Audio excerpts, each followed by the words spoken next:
The following episode contains references to suicide, anti-gay, and racist hate crimes and may be triggering for some people. Listener discretion is advised. Hello and welcome to Killer Queens, a true crime podcast. I'm your host, Torella. And I'm your better, prettier, younger host, Tori. We're sisters who are obsessed with true crime and love gal-palling with you about cases. You can expect the occasional curse word, lots of Friends quotes, and all the 90s nostalgia. To get in on the conversation, check us out at killerqueenspodcast.com. You can also find us on Instagram and Facebook at Killer Queens Podcast, and we're on YouTube at Killer Queens, a true crime podcast. Okay, y'all, grab your Capri Suns or your Surge and let's talk about some true crime. Welcome back to Killer Queens. Hey, thanks for, coming back, taking a chance on an unknown kid. If it's your first time, thanks for doing that. Before we get started, as always, be sure to check out the Patreon if you want ad-free episodes. I gotta say something right off the bat, actually. We got a bad review because we have too many ads in our show. We have 3 ads per show. I've listened to shows that have a lot more.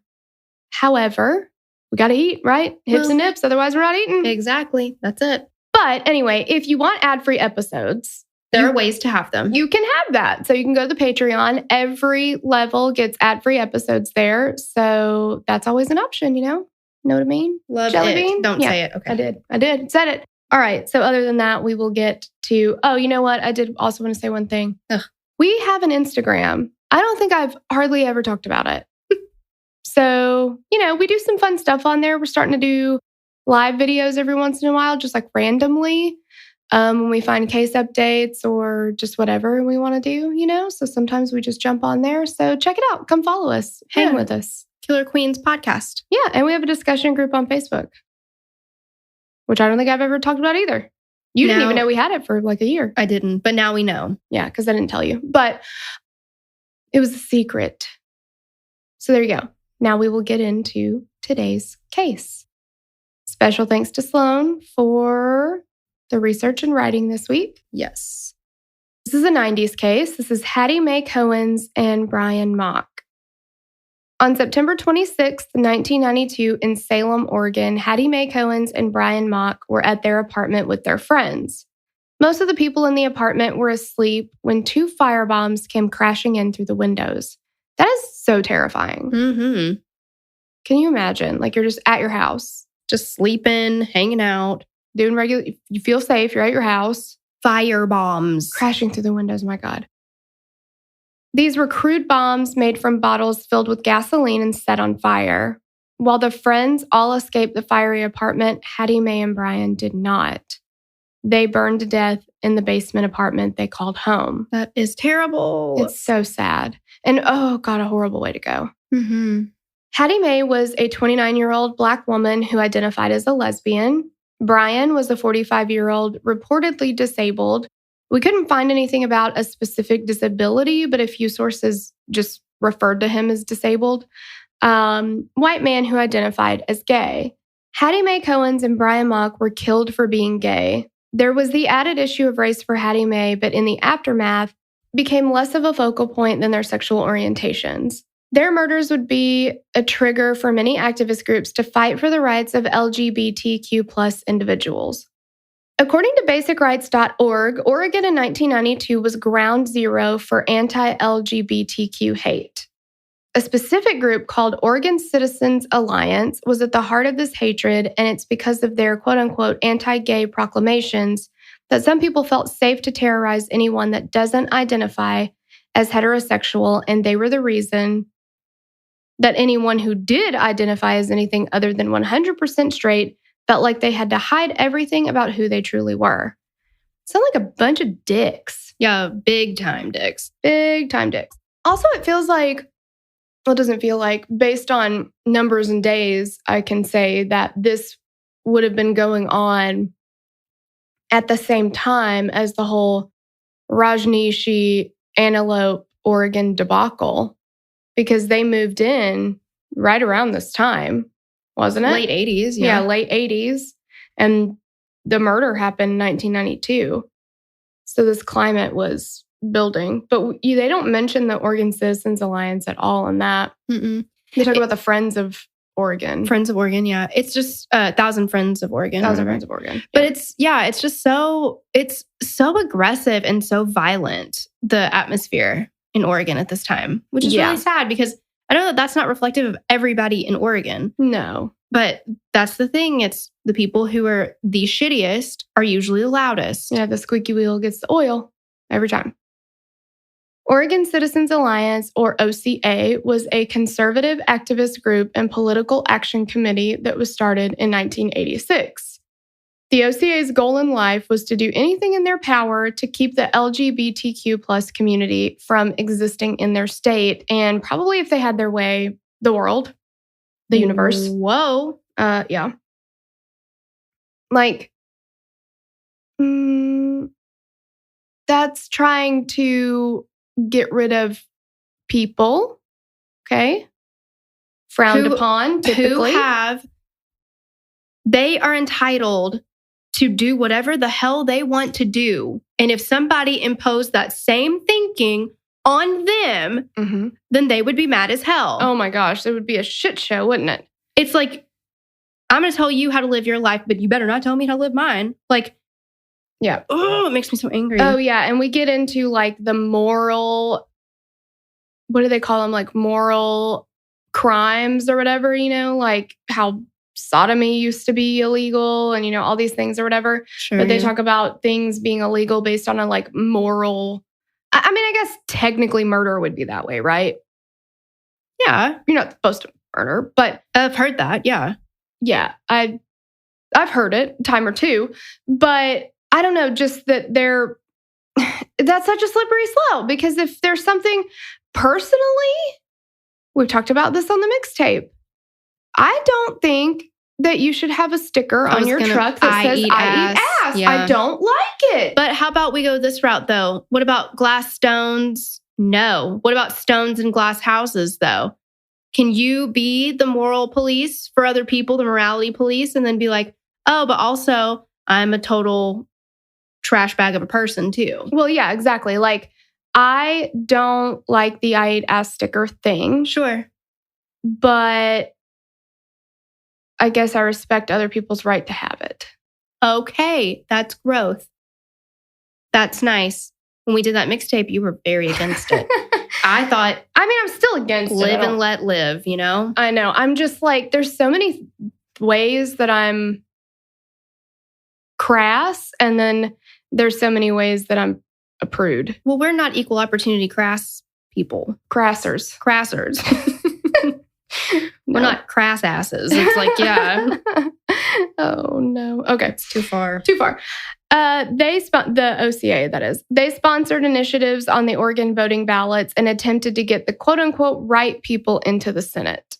According to them. Exactly. Ugh. Everything they did was geared toward undoing any sort of protections that were in place to keep gay people from being discriminated against. So they're lesser than... Sure. They're not humans, right? They're like a subhuman. Is that what we're... Okay, OCA. Okay, Dan. Yeah, because... I'm going to throw you out a window. I know. You're like... She's starting to shake her foot. She's getting antsy over here. I'm literally about to be chucked out that window right now. As hell. I'm not even going to open it. I'm just going to throw you straight through the glass. Tori, calm down, because OCA also had other interests. It wasn't just that. Oh, okay. They also had very serious opinions about women's uteruses. Okay. So that's better, right? They're diverse. They're diverse in the sense that they're the fucking worst. They're spreading their hatred all over the place, right? Exactly. So they're not just putting all their hate eggs in one basket, so to speak. Smart. Okay. In 1990, they sponsored Ballot Measure 10, which would require parental notification before a minor could get an abortion. However, this measure was defeated. So I did not know this, but pregnancy makes you an emancipated minor in regards to the pregnancy in most states. In Maryland, for example, a minor who is pregnant is considered emancipated in regards to the pregnancy and can make her own decisions about the pregnancy and her body, including prenatal care and or abortion. Interesting. It never dawned on me that it wouldn't be that way. That's your child. Like, you. Exactly. It never dawned on me that, like, if you're under the age of 18, that your parent could tell you what doctor to go to. Or to not keep the baby, or to whatever. Yeah, any of that stuff. I never thought about that. Oh my gosh.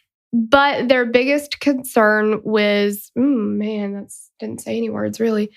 But their biggest concern was with quote unquote homosexuals. And I do like Sloan put in here, I hear this in the voice of the homeschooled kids from Mean Girls and the homosexuals. Yeah, exactly. Yeah. Yeah. In 1988, the OCA collected signatures on a petition that was designed to overturn the governor's executive order that banned discrimination in state government based on sexual orientation. This was Ballot Measure 8, and because of their petition, the measure won by 5.4%, thus prohibiting job protections for gay people in state government. In 1992, OCA started to work on its largest campaign, Ballot Measure 9. This initiative would amend Oregon's constitution to, quote unquote, recognize homosexuality, pedophilia, sadism, and masochism as abnormal, wrong, unnatural, and perverse. So we're putting, to correct me if I'm wrong here, we are putting gay rights in the same vein as pedophilia. Yeah. Sadism and masochism. Mm-hmm. Yeah, I wish I could correct you for being wrong, but I cannot. What? How in the fuck? Yeah, how? Why? See, and the thing is, the OCA, they are hard-ass workers. They are working day and night because hate fuels you and it gets shit done, unfortunately, and it's really sad. They are doing a lot of work. And what they could be using that for the best things. And we could have the cure to cancer probably by now. Right? Oh my gosh. Yeah. Just because you don't agree with something. Like, I just don't. And also, it's bizarre. It's bizarre that, and there are still people who think this way. Oh, of course, yeah. That pedophilia and being gay are the same, or they're at least related. That if they're just as bad, right? Yeah, or that like if you have a kid and you have a friend or somebody you know or whatever is a gay man, and they're like, well, don't let your kid around him because gay. It's like, how in the world do people still think this way? It's absolutely insane. It's absolutely insane. So they wanted to recognize that as unnatural and perverse and, quote unquote, prevent any special rights for homosexuals and bisexuals. In this campaign, OCA compared being gay to bestiality and pedophilia. And this is what it was, that being gay would be considered a moral offense, just like those things. It's not the same, but the whole like moral offense thing, I mean, during this time or earlier than this, but, they would do all those raids on like gay clubs so that, because these people cannot live their lives in the world. They have to, because they'll lose their jobs. They'll get arrested and like all these things. So they would raid the clubs, and then whoever got arrested, then their whole lives would be ruined and they were basically like, it's pretty much like entrapment, because it's like they would focus on these clubs. And so you kind of had to, everything had to be so secretive, but it's like, okay, now I'm going to lose my job. So now in the state of Oregon, with this measure passed, people in state government, if they're outed, they're going to lose their job. Mm-hmm. Like that, you can ruin somebody's entire life because of a quote unquote moral offense. Like it's so maddening and it's horrible to do to people. And they can't be themselves anywhere in the world. So they have to go to places where they can feel like themselves, that someone can dance with whoever they want to. They can kiss whoever they want to. They can do the things that come naturally to people because we need touch, we need to be close, we need the intimacy. Mhm. But then they're being set up to be attacked and to be persecuted and to be, it just breaks my heart. I do not understand that kind of hate. I just do not. It's so sad. According to the Bay Area Reporter, Ballot Measure 9 would make it so that no group that is perceived to, quote unquote, promote, encourage, or facilitate homosexuality could use public facilities or retain state licensing. Public libraries and public TV would be required to remove books and programs that are perceived as promoting, encouraging, or facilitating homosexuality. And I'm quoting the points of their measure. Mm-hmm. So that's what I'm doing here. Schools at every level, including universities, would be required to censor information about homosexuality, pedophilia, sadism, and masochism as abnormal, wrong, unnatural, and perverse, and that these behaviors are to be discouraged and avoided. In child custody cases, courts would be required to take children away from any parent who is perceived to be homosexual. This is a witch hunt. Yes! There's no word to... They're using the word perceived in a governmental order. Like... Perceptions are all over the shop, man. Like, you can look at somebody and be like, well, they look like. Yeah, I thought they were a ghost. Like, you could perceive anything. I mean, are we talking about Maureen Ponderosa? Cat. Yeah, I thought she was a cat. So anybody perceived to be a cat, human, it's like, are you serious? Portland's sexual orientation civil rights ordinance would be null and void. And the Portland Gay Pride Parade would be illegal. I mean, with the focus on this campaign, there began to be multiple, quote-unquote, anti-gay hate crimes. And, of course, I mean, you're fanning flames here. Exactly. Like, pouring gas on a fire. Mm-hmm. And it's coming from the government. Yes, God. Yes, it's terrifying. In the months before Hattie Mae and Brian's murders, violence had been escalating. Arson, vandalism, and verbal threats were coming from both sides of the argument. Car windows were being smashed on cars with bumper stickers referencing Ballot Measure 9, and churches were being attacked, again, on both sides. Then on September 26, 1992, Hattie Mae and Brian were murdered. Brian was frequently bullied in his neighborhood just for being gay, and now the bullying was turning physical. One source said that Brian was in an altercation on September 26th, and Hattie Mae defended him. Another source says a family member of one of the victims got into an argument with the attackers and that Hattie Mae had been having arguments with skinheads for weeks. Another source says that the friends of Hattie Mae and Brian that were at their house that night had busted into another apartment earlier that day when they overheard one of the men yelling racial slurs. One of the friends of Hattie Mae and Brian punched one of these men in the face. I guess the person that was saying overheard yelling. Yeah. All of those versions could technically have happened at separate times, but whichever scenario led to the bombing, the people who were responsible remain the same. 21-year-old Philip Wilson, 22-year-old Leon Tucker, 22-year-old Sean Edwards, and 19-year-old Yolanda Cotton. And you know that they came back from that heralded as heroes. Absolutely. And celebrating what they'd done. Yes. Yolanda Cotton claimed that she just wanted to belong, and that's how she ended up with the skinhead group. She didn't speak out for a while after the murders, but she later told the Seattle Times her life story. This is another thing that's really sad, too, is that we have more information on these people than we do on Hattie Mae and Brian. It's a tale as old as time, and that's the most unfortunate thing. Yeah.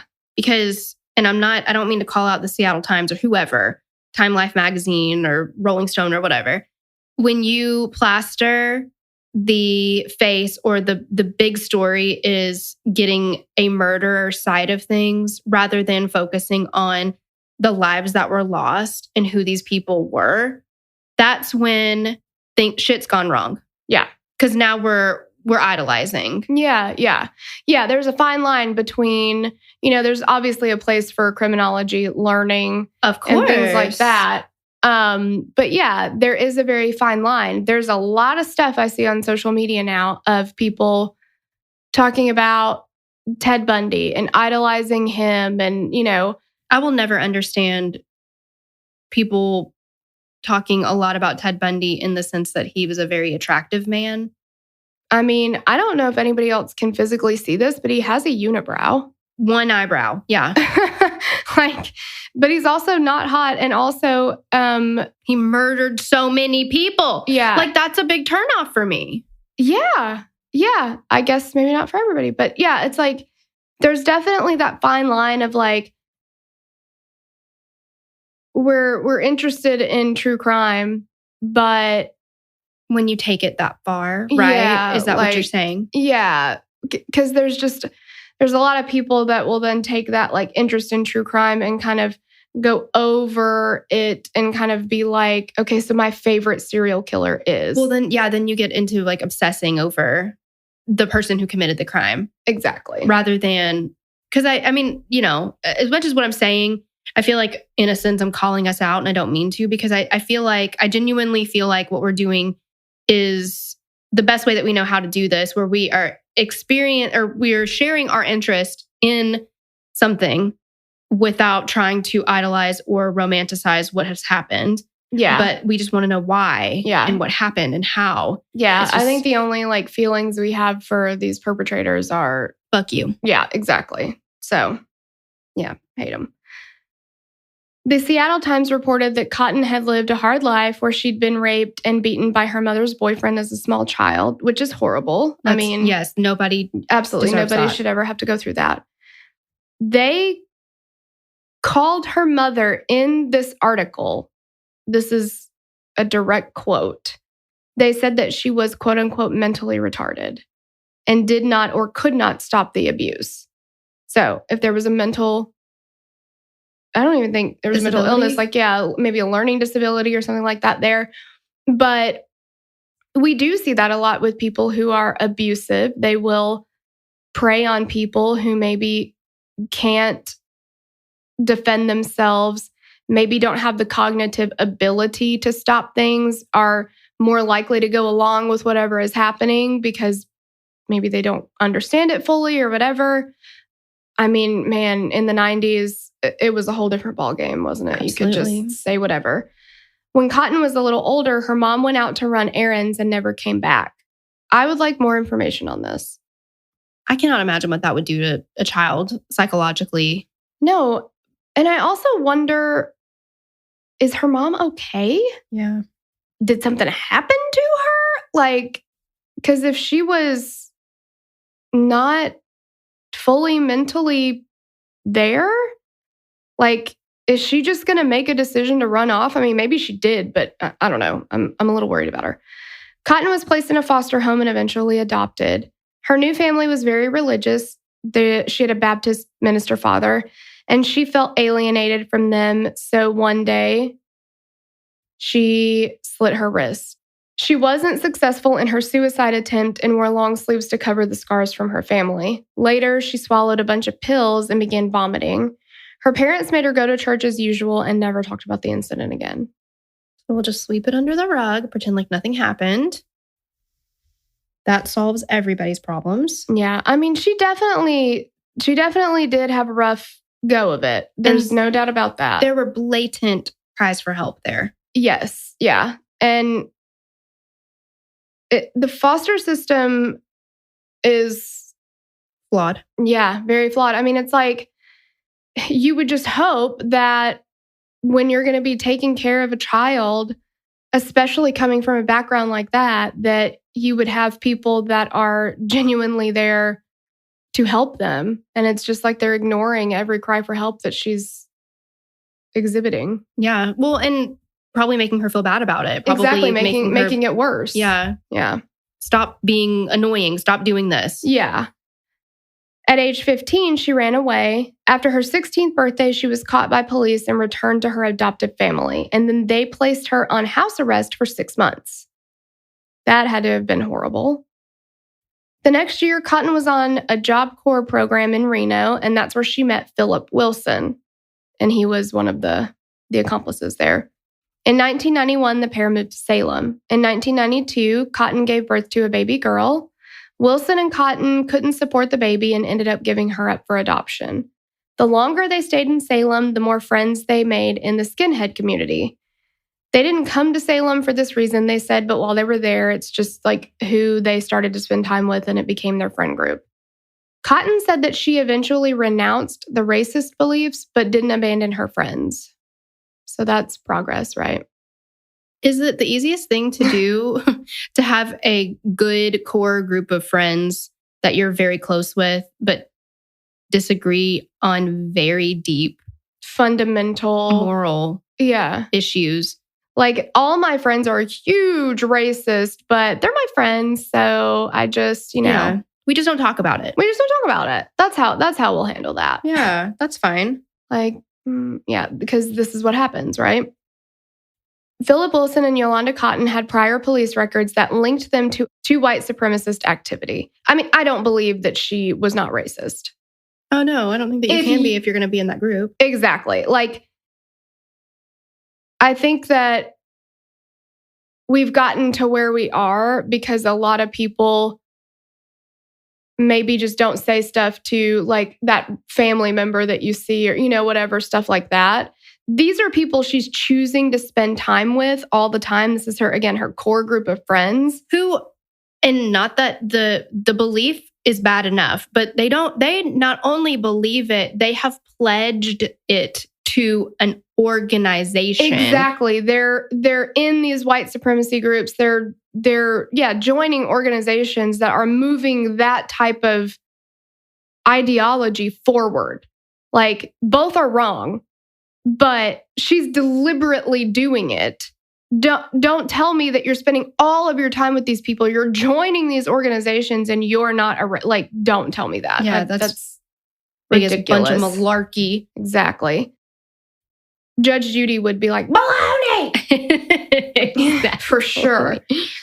Wilson and Cotton were members of the American Front, a neo-Nazi white supremacist group, along with Leon Tucker and Sean Edwards. So they're all super stand-up citizens. Mm-hmm. All four were considered part of the skinhead community. Tucker and Edwards were placed at Hattie Mae and Brian's house by eyewitnesses as well. In the version where the friends busted into an apartment, which is the version that Cotton told as well as another source, 4 of Cohen's friends kicked in the door of an apartment that Tucker and Edwards had been visiting. So now we've got a link. The friends had heard a racial insult yelled so loudly that they heard them in a whole separate apartment. Wow. See? They're always the loudest. That's so true. One of the friends punched Edwards in the mouth. Edwards and Tucker went to the apartment that they shared with Wilson and his girlfriend Cotton, where they would then assemble the firebombs. So again, she's saying she wasn't there when they threw them in. She was certainly there when they assembled them. Now, is a firebomb different than a Molotov cocktail? I don't know. Okay. It's been a long time since I went to war. I don't know anything about these. I don't either. I just learned the term Molotov cocktail. I knew what it was, but I didn't know that that's what it was called. Oh, yeah. I'm not sure, but they sound the same, right? They sound exactly very the same. Similar. Later, they went back to Hattie Mae and Brian's house and threw the bottles of gasoline through the windows. Then they went to a party, as one does. To celebrate what they've done. That's exactly what they did. Tucker was heard saying, "Mess with the best, die with the rest," at this party. I have so many feelings about this person. You know that he got that tattooed on him somewhere. Ew. You know he did. I hate it. You know he did. Gross. In October of 1992, the Bay Area Reporter ran a story about the after effects of Hattie Mae and Brian's murders. Ballot Measure 9 was being fought with another campaign called No on 9. Hattie Mae and Brian became martyrs for the No on 9 campaign. No on 9 was the campaign that was geared toward bringing down Ballot Measure 9 that the OCA was pushing. The Harvey Milk Progressive Democratic Club was an advocacy group that advocated for the civil rights of lesbian, gay, bisexual, and transgender people. And this is at that time in the 90s. They held a fundraiser on October the 8th that had comedians and music groups, and their goal was to raise enough money to counter the $20,000 donation that Pat Robertson's Christian Coalition made to the OCA to promote Campaign for a Hate-Free Oregon. So much. Mm-hmm. But Harvey Milk, do you know who he is? I've definitely heard about him, and I know that Sean Penn plays him in a movie. Oh, does he? I think so. Nice. Yeah, he was like Check that one. biggest gay rights activist in government at the time. Like, he was openly gay. You're right. Yeah. He was openly gay, and he really pioneered a lot of stuff for gay rights. Thank God for people like him. I know. And it's amazing to me knowing the Oregon that we know today versus what we're hearing about in this. I know, yeah. Well, and that's like, okay, so the next sentence, it would seem that many Oregonians were opposed to Ballot Measure 9. And in fact, the Bay Area Reporter said that more than 200 Oregonian organizations endorsed no on 9. So, in a time where I think the OCA thinks everybody feels this way, right? Nobody, there's not going to be anybody that we're going to come across that's going to support this kind of thing, right? And they're like, well, actually, a lot of people support it because a lot of people have hearts. Right. And a lot of people recognize other people as people. Exactly. I know that's like groundbreaking stuff for you guys, but, crazy. Whatever. The reporter said that it was endorsed by both political parties, the entire congressional delegation, every major labor union, business community, and most religious institutions in the state. Thankfully. Carolyn Young, a No on 9 campaign spokesperson, said, people are hiding. Even if Ballot Measure 9 loses in November, they've forced people back into the closet. They're literally feeling for their lives. Fearing. They're literally fearing for their lives. Another spokesperson for No on 9, Suzanne Farr, said, what Ballot Measure 9 has done is open up a window for people who are bigoted to display those feelings, and that's what happened in the Salem slayings. All right. Yolanda was acquitted of all the charges. Even though she was part of the planning, she was home and in bed when the fire happened, so that doesn't count, right? Yes, okay. Okay. Yeah, don't throw me through a window yet because I'm not finished, okay? Sean Edwards pleaded guilty to murder and agreed to testify against Leon Tucker and Philip Wilson in exchange for the chance at parole. Edwards admitted that he threw the first firebomb. So guess who doesn't get to have parole? Right. Except not. Yeah. But yeah, that's infuriating. And again, it always happens this way. The first one to realize that they are going to get the deal, like they're like, I'll flip if I get the better deal. Exactly. And it doesn't matter how much participation they had in it. They could have done the whole entire thing. Yeah. But if they can implicate other people, then they get off. Exactly. On April 8th, 1993, Tucker and Wilson were convicted of assault, arson, and racial intimidation. Where's murder? Where's the murder? They died. Nobody is intimidated into burning alive in an apartment. Right. They were murdered. Tucker admitted that he tossed the second firebomb, and Wilson filled the bottles with gasoline and drove the crew to and from the apartment. Nobody got convicted of murder? I honestly was so like seeing red when I read everything else that I feel like I, in my mind, said, and they got convicted of murder. Like, what's happening? How is this possible? What is happening? The pair made an attempt to apologize, but the judge likened the apology to foxhole religion, which is just like, in a foxhole, anybody will turn to a higher power kind of thing. So he was basically like, you don't mean this. You're just sorry you got caught, basically. Wilson received a sentence of 35 years. Tucker got 30 and Edwards got 25. That is not enough. Edwards got 25. Yeah. So he got 30 years. And 35 is still life. You killed two people, life. Exactly. Yeah. For what's to say that you're not going to come out? And again, when are they going to get parole kind of thing? It's like 30 years seems like, okay, they'll be in jail 30 years. It's not how it works. So What's to say that you don't come out and carry on that hate? Exactly. Fall back in with the same people that you were hanging out with back then? Exactly. Like, that's dangerous. The DA of Marion County actually said this clearly was not a crime targeted at homosexuals. When all is said and done, the primary motive for the killings will likely not be race or sexual orientation, but both of them played a role. So let me, again, correct me if I'm wrong here. The skinhead movement, skinhead organization, skinhead, whatever the fuck you want to call it. What are the two things that they hate the most? Puppies and butterflies. Everybody knows that. Okay, exactly. So that's probably what it was about, right? That's what I think.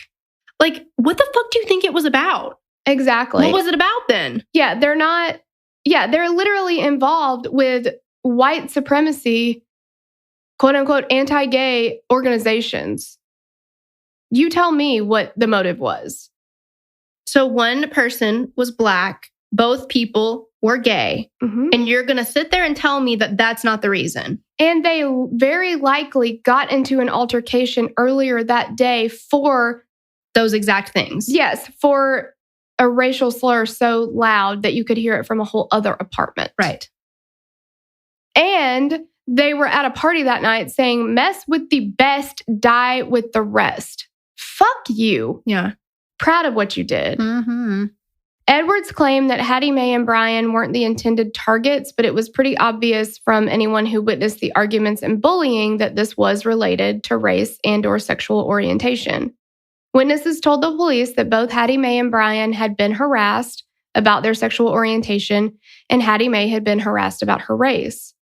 Ballot Measure 9 was eventually defeated, and HB 3500 was passed in the state legislature in 1993. HB 3500 prohibited local laws that, quote unquote, single out citizens or groups of citizens on account of sexual orientation, and was later upheld by the Oregon Supreme Court in 1995. I'm actually really surprised and really pleasantly surprised that that happened as early as 1993. Yeah, exactly. But OCA couldn't let that sit. They started working on Ballot Measure 13 in 1994 after HB 3500 passed. This would, quote unquote, restrict public access to materials dealing with homosexuality. Basically, if books or pamphlets or whatever talked about, quote unquote, homosexuality in any way, they wanted it banned.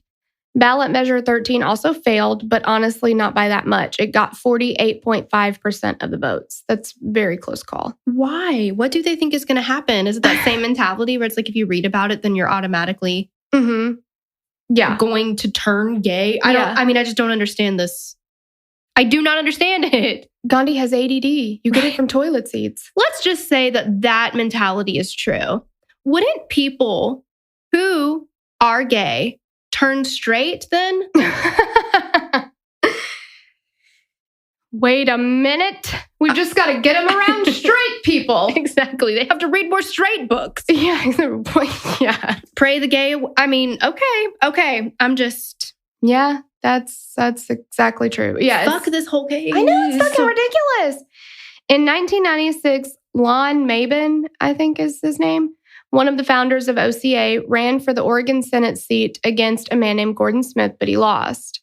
In 2000, there was a lawsuit against the OCA that came about because of an incident in 1992. So back in 92, OCA communications director Scott Lively forcibly kicked a gay rights activist out of an event hosted by the OCA.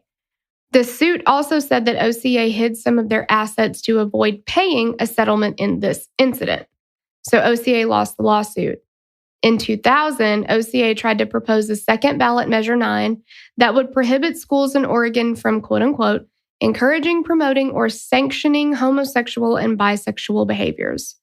This measure also failed with only 47.1% of the votes. Again, kind of close. Very close.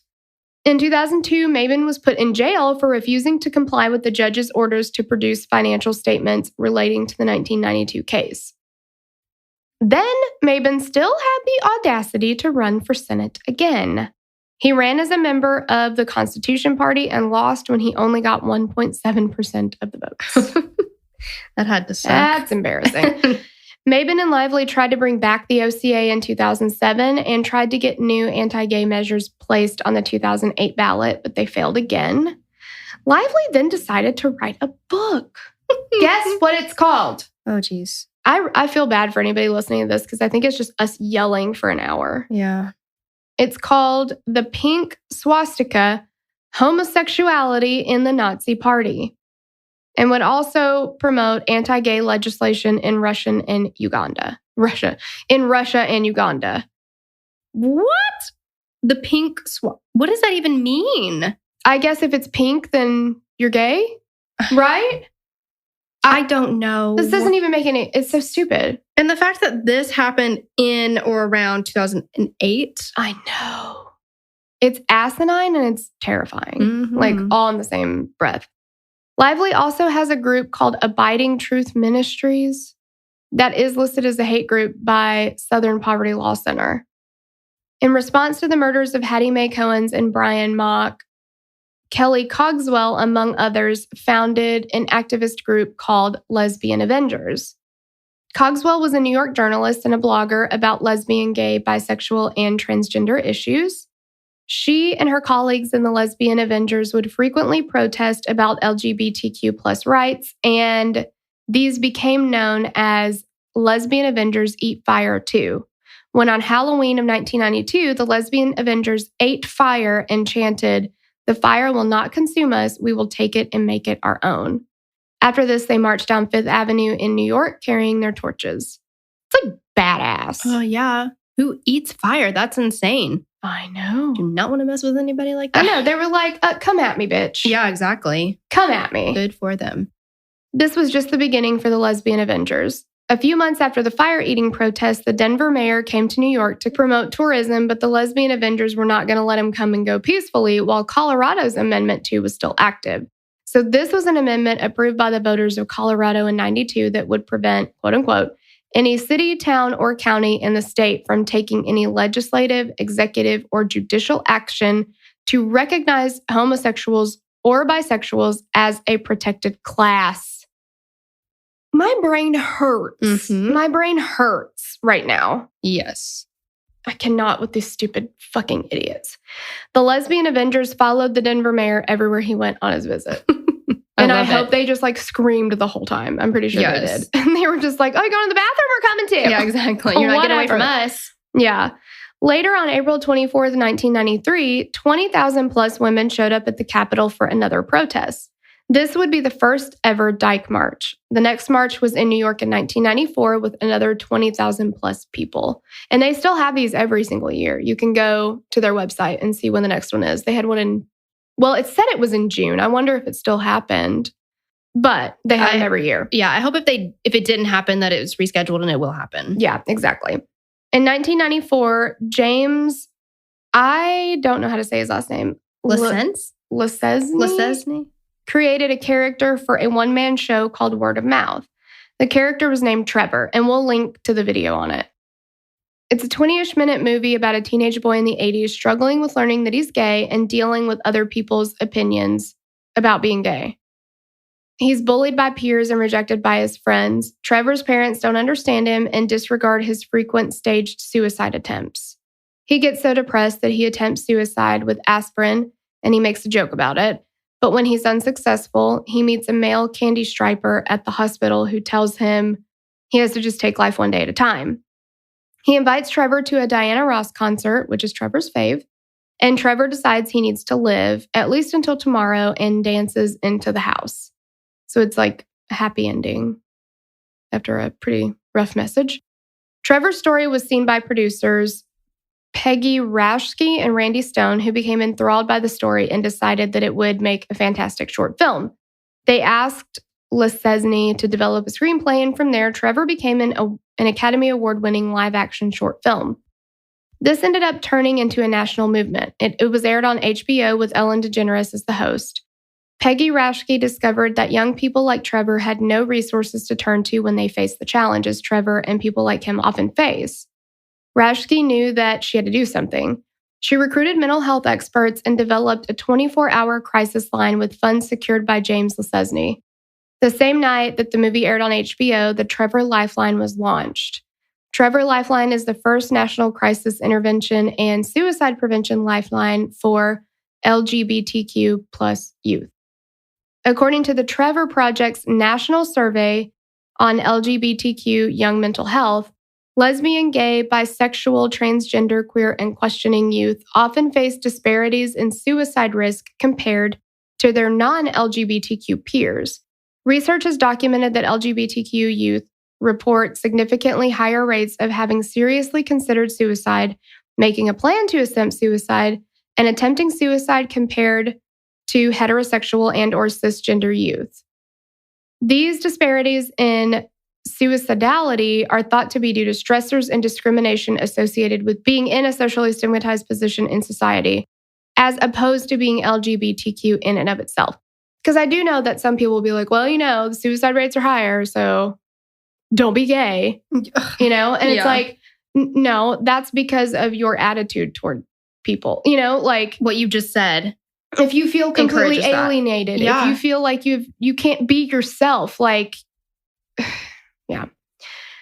Furthermore, they report that more than 1.8 million LGBTQ plus youth between the ages of 13 and 24 in the U.S. seriously consider suicide each year. The Trevor Project survey also said that 1 in 3 LGBTQ plus youth said that they have been physically threatened or harmed because of their sexual orientation and or gender identity. And this is part of the reason for the suicidal thoughts. The Williams Institute with UCLA independently researches gender identity and sexual orientation law and public policies, and they've determined that 4.5% of the population in America identify as LGBT. And the study actually just lists LGBT. That's what how their study was worded, so that's why. Mm-hmm. Oregon actually had the second highest percentage of people with 5.6% of their population, and they were only beat out by Washington, D.C., who was 9.8% of the population at the time that the study was done. Despite the 28 years from Hattie Mae and Brian's murders, this type of violence is still very prevalent. The Human Rights Campaign stated that so far in 2020, there have been at least 26 instances of transgender and gender nonconforming individuals being killed for their sexual orientation and or gender identity. The number was the same for 2018 and 2019. Furthermore, the majority of these were Black women like Hattie Mae. To this day, 4 United States, Arkansas, Georgia, South Carolina, and Wyoming do not have a no hate crime statute. That's insane to me. Mm-hmm. Hattie Mae Cohens and Brian Mock may have been the first victims of this war on Queens. That was the Bay Area reporter's words, quote unquote. But they were certainly not the last. Unfortunately, hate crimes will continue and will likely never stop, as horrible as it is, because there are always those people who are quote unquote homophobic and or racist. But in today's world, people who don't identify as heterosexual do at least have many more resources and advocates than were available in the 1990s. And I would also say that if you live in one of those states, Arkansas, Georgia, South Carolina, Wyoming, like election season is coming up, write to legislators, do what you can to get a no hate statute passed. Yeah. No and hate crime. If you vote, which I think everybody should, but do some research and do some homework and see who you're voting for, if they do believe in, or if they are standing for non-hate, no hate crime statutes and things like that. Exactly. Yeah. Because I honestly, I feel a little like that John Mayer song, Waiting on the World to Change, It's like kind of a lame song. But I mean, for a long time, I didn't really pay attention to stuff, I didn't pay attention to politics and And I mean, just as I've gotten older, I've realized how much that ripple effect does affect everybody in some way, but how much I'm doing a disservice if I don't get involved. So, especially if you live in a state where something like that does need to be passed, we can do it. Like if we vote, register to vote, do our homework on even our very local, I used to think that our little local city elections don't matter. They matter. Like who our judges matter. Your DAs matter. You look at wrongful convictions and all those things. Are they going to, how many, cases do they have where there has been a wrongful conviction and they haven't done anything about it? Or, even if you look at it through a true crime lens, there's just so much that we can do. So definitely get involved. Let's not sit on our asses. Mm-hmm. Exactly. That's what I have to say. Well, I think that was very well said. And I agree. Don't sit on your asses. Let's put that on a bumper sticker. Don't eat asses either. Yeah. Don't eat them, no. Not on a bumper sticker. No. I mean, do what you want to do. Do what you want to do. Yeah. Yeah. All right. So that's it. Thank you so much for listening, and we will catch you on the next episode. Bye. Bye. Before we go today, we want to thank some new patrons. Hey Girl Thanks to Kelsey D, Natalie M, Madison F, Gabby T, Shamara P, Danielle R, Jenny O, Rachel L, Betty R, Taylor, Aaron W, Ariel G, Aaron T, Melanie B, Chelsea H, Carissa G, Lana A, sorry if it's Lana, both are beautiful, Dion C, Cassandra S, Amber, Janie C, Edie W, Janelle C, Olivia V, and we know Olivia. Yes. Yay. Thank you guys so much. We love you. Love you. Bye. We'd love to hear your thoughts on this case. Connect with us on Instagram or Facebook to continue the conversation. Thanks for listening, and we will meet you back here next week. Bye. The theme song for the show is created and composed by Stephen Toby. You can find more of Stephen's work on SoundCloud. Our logo was created by Sloan Williams of Sophisticated Crayon. You can find more of her work on Etsy. Visit us at killerqueenspodcast.com for merch and other info about the show.